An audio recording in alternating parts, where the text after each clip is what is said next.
নবী সাল্লাল্লাহু আলাইহি সাল্লাম বলেন, এই জমিনে কোন পাপের কারণে, কোন অপরাধ জমিনে হলে আল্লাহ সবচেয়ে বেশি গুসা হয়, আল্লাহর প্রেস্টিজে লাগে, আল্লাহর আত্মসম্মানে লাগে। খোদার কসম নবী বলছে, কোন বান্দা জমিনে যখন কোন নারী পুরুষ জিনা করে, ব্যভিচার করে, তো আল্লাহর প্রেস্টিজে, আত্মসম্মানে, আল্লাহর গায়রতের মধ্যে সবচেয়ে বেশি আঘাত লাগে। সাদ ইবনে উবাদা এই সাহাবী বলতেছিলেন, ইয়া রাসূলুল্লাহ সাল্লাল্লাহু আলাইহি ওয়াসাল্লাম, লাউ রাআইতু রাজুলান মা ইমরাআতি লাদারাবতুহু বিসসাইফ। সাহাবী নবীজির সামনে বললেন, ইয়া রাসূলুল্লাহ, আমি যদি 1 মিনিটের জন্য কোনোদিন কোন পর পুরুষ, বেগানা পুরুষকে আমার স্ত্রীর সাথে দেখি কথা বলতে অথবা দাঁড়িয়ে থাকতে, লাদারাবতুহু বিসসাইফ, তরবারির 1 কোপ দিয়া তার কল্লা ফেলাই দিন।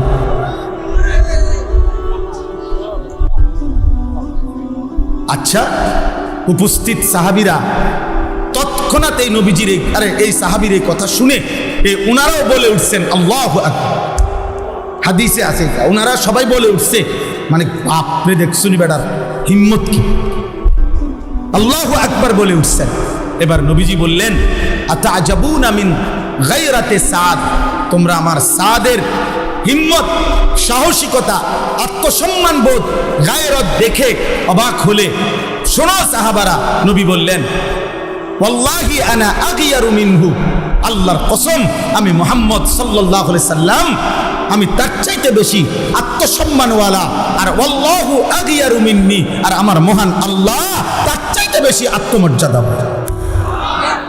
এজন্য কায়নাতে হাদিসের মধ্যে আছে, মালিক আমার বেশি গুসা হয়, মালিক আমার বেশি রাগ হয়।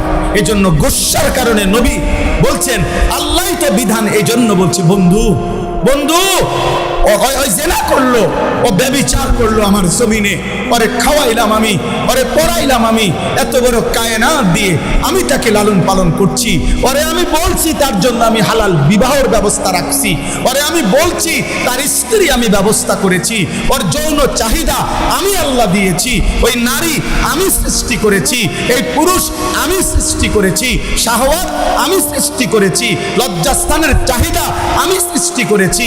এত কিছু আমার দেওয়া ও আমার জমিনে আমার দেওয়া জিনিস পেয়ে নাফরমানি করলো।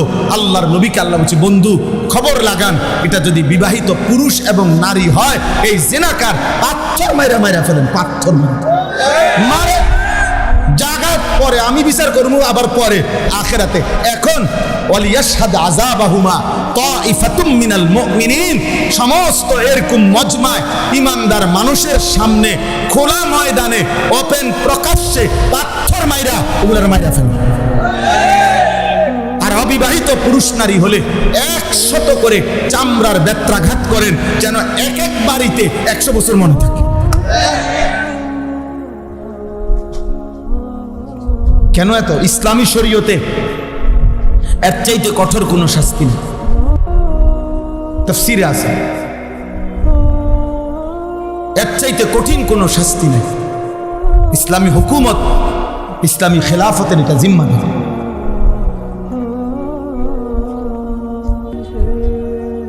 এজন্য এটা জরুরি। বাপ, আমি যুবক ভাই তোমাদেরকে অনুরোধ করছি, মুসলমানের নওজোয়ান প্রিয় ভাই আমার, প্রিয় সন্তান আমার, যদি তোমার বাবা মাও তোমার খবর না রাখে, ধরে নাও তারা তোমারে ভুলে গেছে, কিন্তু আল্লাহ তোমারে ছাড়বে না। বাপ, নারী দেখো না, নারী দেখো না বাপ, অশ্লীল ছবি দেখো না, মোবাইলের উলঙ্গ দৃশ্য দেখো না আব্বা, তুমি বরবাদ হয়ে যাবা, তোমার দুনিয়াও শেষ হয়ে যাবে, তোমার আখিরাতও শেষ হয়ে যাবে। ইন্নাল্লাযীনা ইউহিব্বুনা আন তাশিআল ফাহিশাতু ফিল্লাযীনা আমানু লাহুম আযাবুন আলীমুন ফিদ দুনিয়া ওয়াল আখিরাহ। কোরআন শরীফের আয়াত, সূরা নূরের মধ্যে আছে। আল্লাহ বলছে, যারা মুসলিম জনসমাজে অশ্লীলতা ছড়িয়ে দেয়, জিনা ব্যভিচার ছড়িয়ে দেয়, নারী পুরুষ ছেলে মেয়ের অবাধ বেহায়াপনা ছড়িয়ে দেয়, খোদার কসম আল্লাহ বলছে, আমি ওয়াদা দিলাম তাদেরকে আমি কঠিন আযাব দেব, ফিদ দুনিয়া ওয়াল আখিরাহ, দুনিয়াতেও আখিরাত। পরে আমি বেইজ্জতি করে দেব। ওকে আমি অপমানিত করব, ওরে কষ্ট দেব, যদি ও লজ্জা পাবেই পাবে, আজ কিংবা কাল। এজন্য কোনো ব্যভিচারী, অসৎ চরিত্রের অধিকারী, নারী পুরুষের জিনা ব্যভিচার সহ হারাম সম্পর্ক যার, সে কোনোদিন সুখ পায় না। তুমি খবর লাগাও, খবর লাগাও। কোন বিবাহ বহির্ভূত প্রেমের সম্পর্ক শেষ পর্যন্ত সুখকর হয় না। শেষ পর্যন্ত ফাসাদ লাত্তি ছাড়া। রাতের হেফাজত, এটার খেয়াল রাখা পুরুষ মাত্রই।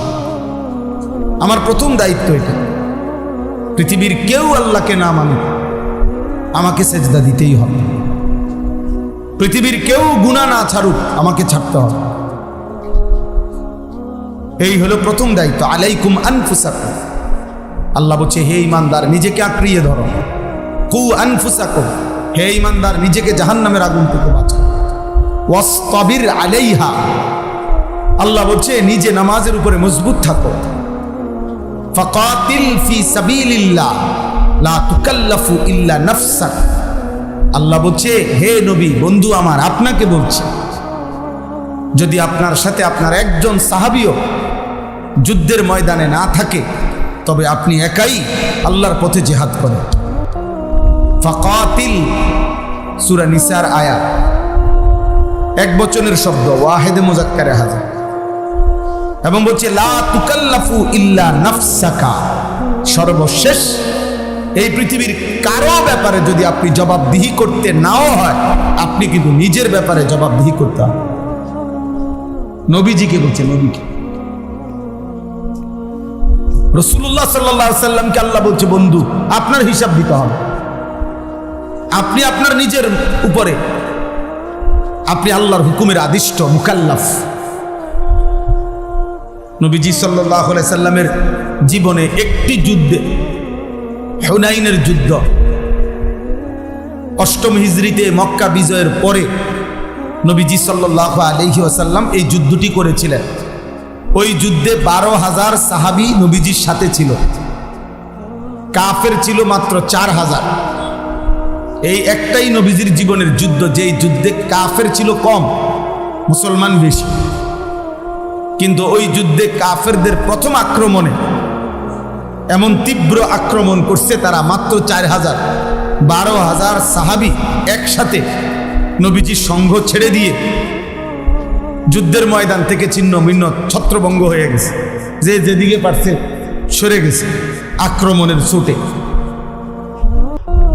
কিন্তু তারিখের মধ্যে আছে নবী সাল্লাল্লাহু আলাইহি ওয়াসাল্লাম ওই কঠিন মুহূর্তে ময়দানে, যুদ্ধের ময়দানে একাই আপন জায়গায় দাঁড়িয়েছেন। এক সুতা তিনি নড়েননি।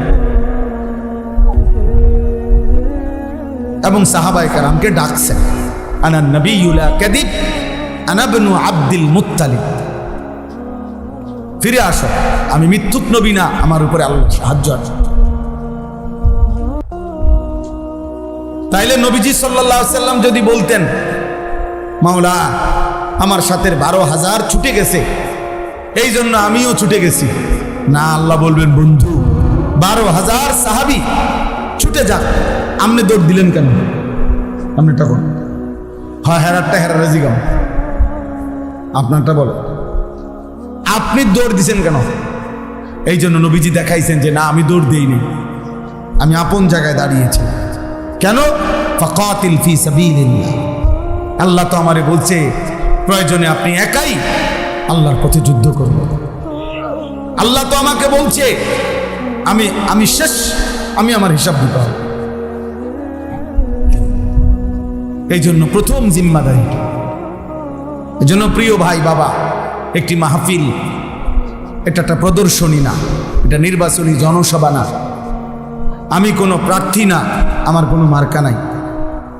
দয়া করে এই জন্য আল্লাহর বাস্তে, প্রিয় ভাই আমার, বাবা আমার, শুধু শুধু হুড়াহুড়ি হুলস্থুল না করলে ভালো। আল্লাহর কথা ওলামায়ে কেরাম ধারাবাহিকভাবে বলতেছেন, নিজের জন্য মনোযোগ দিয়ে শুনলে ভালো, শুনলে ভালো।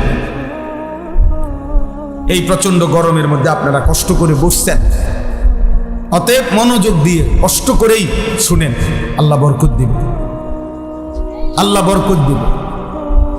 আমি দয়া করে অনুরোধ করলাম আমরা প্রত্যেকেই নিজের ঈমান আমল আখিরাতের ব্যাপারে আমাদের প্রথম দায়িত্ব এটা আমাদের ফিকিরে রাখতেই হবে।